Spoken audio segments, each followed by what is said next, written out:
for many of the early years of CRISP, I had this belief that I had to be the one to figure everything out.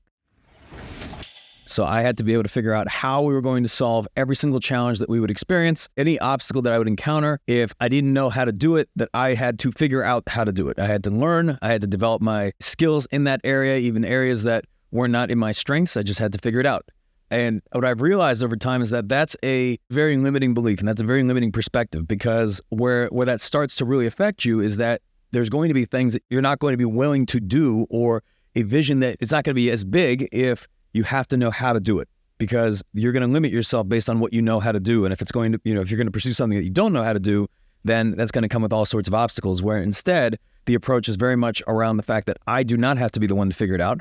Sure, you can have the vision, but then it's all about how do I find the right people and put the people in the right roles that do know how to do it, because it's a function of leverage, of being able to figure things out through the skills and capabilities of others, because my thinking is limited. My skills are limited. There's only so much that I can do on my own as a leader. But with a team that has various skills and capabilities, that knows how to do something that I do not, wow, I mean, it's like the opportunities are endless. And if you take us back to 2018, and we had decided, we were going to host the Game Changer Summit, our conference. For the very first time, we'd never hosted a conference before. We had no experience hosting events or conferences. Like, it just wasn't our thing. But at the time, what we knew how to do was video and marketing, and we didn't know anything about events or logistics, but we decided to host an event.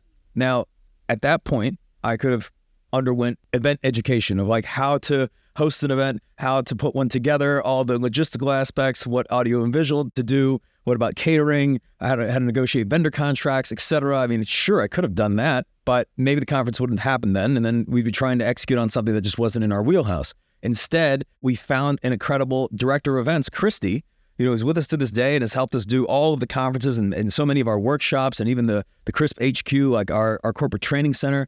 But she came in with that knowledge already. She'd done over 1,000 events previously. She'd learned a lot of lessons. She had a tremendous amount of experience. And from day one, we gained that capability to be able to host conferences and events, which we did not have previously. But if I had to be the one to figure that out, well, then that would have been extremely limiting, because there's the time it takes for you to learn something, and then, the opportunity cost of focusing your attention in one area versus another, the downside, the impact that can have on your business. So instead of thinking about, well, how am I going to do something? And this is, the approach we now take to everything. I don't have to be able to know how to do something. We don't have to be able to know how to do something if we decide to do it.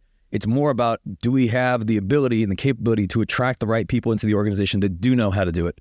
And it's very much this mindset of just who over how and who not how, which is kind of a Dan Sullivan concept. You got a great book about this topic. I mean, I think that's been a big shift in belief, that you do not have to be the one to figure things out.